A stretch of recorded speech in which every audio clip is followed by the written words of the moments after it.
Raining tree frogs at Poskin Pike. Let's start out with the worst matchup in the league this week when Raining Tree visited Poskin.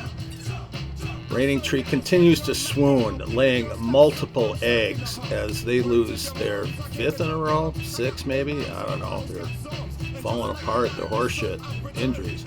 Leading scorer in this game was Derek Kincaid for the Pike. The Pike had 63 points going into Monday night's game with C.D. Lamb and their kicker yet to play. The Frogs were all done, and the Frogs are all done. They have nothing left but fond memories of a season that could have been. So, the Frogs, they fall to 2-7, where the Pike now have won 2 in a row and improved to 3-6. Arland Hamslappers at Pokegama Pups. This game turned out to be a barn burner between two teams who both needed wins. The Pups did everything they can when T. Higgins put up a 29-burger himself, making this outstanding grab against the Bears. But that wasn't going to be enough because the Hamslappers had at quarterback the reigning league MVP, Josh Allen, who had 29 points of his own. But really the difference in this game was Drake London, who scored a hat trick and touchdowns. He put up a 29-burger. Allen had 30 actually. That put the Hamslappers not only on top, but gave them the weekly scoring bonus, the 123 points. Both teams scoring triple digits. The only game of this week. Both teams go to 5-4 and stay in their respective races. Long Lake Loons at Rabbit Trail Hares. Long Lake comes into Rabbit Trail and is upset 71-67 in a game that was over by 3:30 in the afternoon on Sunday. Justin Herbert, he put up a 28-burger for the Hares, while Daniel Jones could only counter with 19.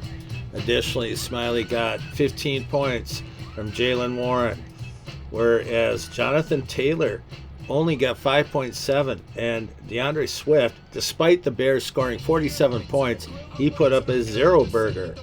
Amon-Ra had 9.7. Pittman only had 11. Long Lake starters clearly shit the bed. Rabbit Trail hangs on for the win. They move to 4-5, winning their third in a row. Meanwhile, Long Lake's 7-game winning streak is snapped. They fall to 7-2.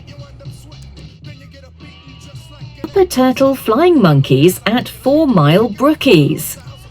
The Monkeys jump into the brookie-infested creek, and they come out with a win based mostly on this man, Caleb Williams, whose legs and arm provided 37-burger as the Bears upset the Bengals, or maybe not upset, but anyway, they had a lot of points. The Brookies couldn't muster much. Trevor Lawrence continues to look great hair, but he didn't have that many points, under 20. Brookies really had no answer for the Monkey Gernot. So the Monkeys now, they will go to 6-3 and close within another game of Horseshoe, who was upset by Rabbit Trail this weekend. Meanwhile, the Brookies fall to 2-7 and back into last place in the South. French Creek Harvesters at South Doherty Mudjackers. A couple of 3 and 5 teams go at it when French Creek heads over to the swamps of South Doherty.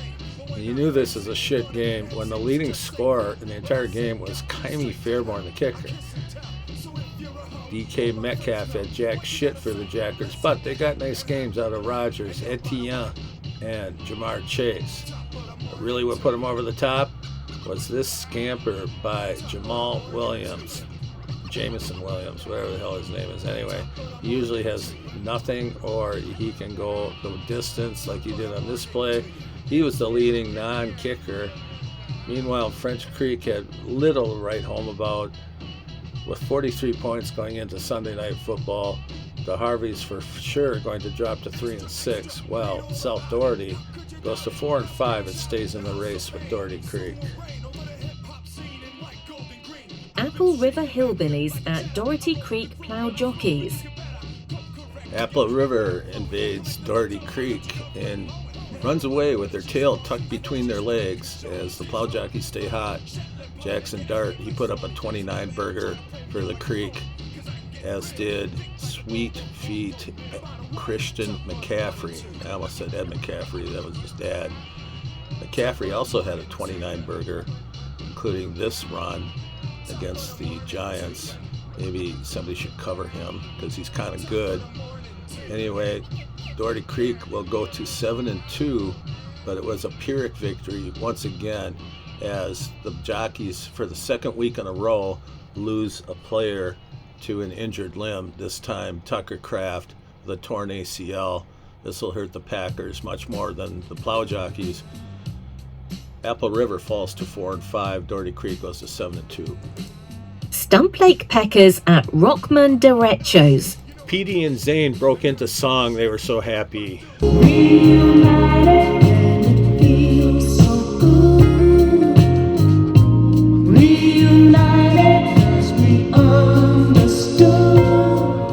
Turn of the great Lamar Jackson will help out the Derecho cause as he puts up a 27 burger.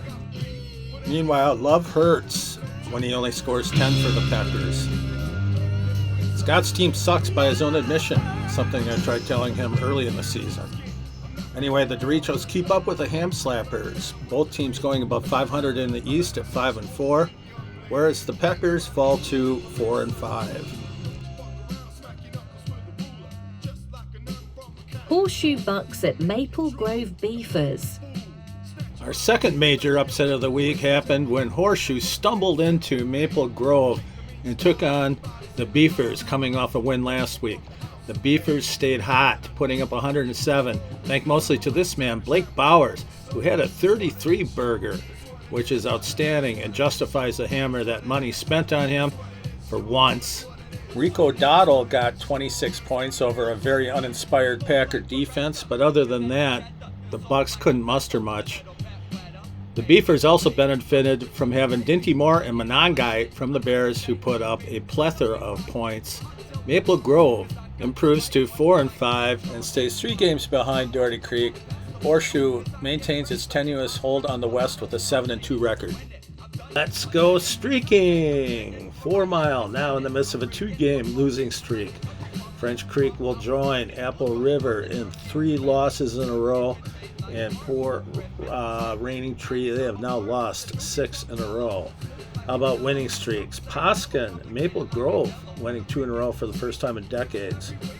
Rabbit Trail 3 in a row, and Doherty Creek takes over the streak lead with 4 wins in a row now that Long Lake got beat. Looking at weekly high scores, we're going to slap another slapper on the leaderboard. That'll be 3rd for Mikey Thompson's Slappers. Okay, now it's time to look at our weekly standings with week 9 in the books. Starting out with the East, which this week was the least. The East goes 0-4, so there was no change in the standings. Long Lake maintains its 2-game lead over Pokegama, 3 over Stump Lake, and Reigning Tree could have picked up ground, but they're shitty. 18 and 18 overall. The North had good success this week. Both Arlen, Rockman, Rabbit Trail, and Poskin, they all won because they were playing the least division, and they pick up 4 wins and move to 2 games behind them overall. Arlen holds the tiebreaker. In the South also enjoyed success against the Western side of things. Everybody except 4 Mile, poor Brookies, defending world champions, lost. They're 5 back, and they're about baked. Doherty Creek stays 3 games above South Doherty and Maple Grove. Even the South picked up some wins in the standings.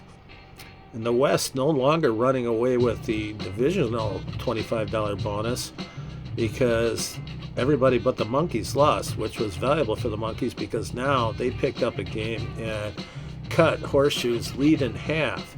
Only 1 game back now.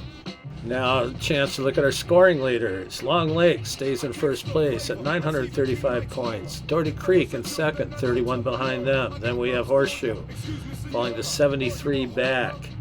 Pokegama, 91 back, right behind the Bro, 22 behind the Bro. The Slappers, 105 back. Those are the payout spots. And Upper Turtle coming in at minus 142. We have Apple River, despite their shitty record, 161 back. South Doherty, 177 back. Quite a ways behind Doherty Creek for the tiebreaker. And this is going to run away from me, but you can see the rest. And then it starts to tighten up. Our last 3 spots, this will be kind of interesting. Check this out. 255 back, 258, and 259. Right on top of each other like 2 frogs humping. And then we have Maple Grove 293 back. And despite a 3-game winning streak, Rabbit Trail is still last in scoring. This week in the NBFL, as we watch Super Bowl or Ice Bowl highlights, Arlen taking on his niece Trav. And 2 touchdown favorites coming in. And then we have Chucky Carr's Pike taking off to the shiny shores of Pokegama. The Pups are favored by 15. And Raining Tree has won 3 in a row against 2 losses, including the last 2, but the Doritos are 10-point favorites. Rabbit Trail is going to go visit Stump Lake, and they are 22-point favorites over the Swooning Peckers. Speaking of Swooning Peckers, Doherty Creek is going to take on the Frenchies as a 10-point road favorite.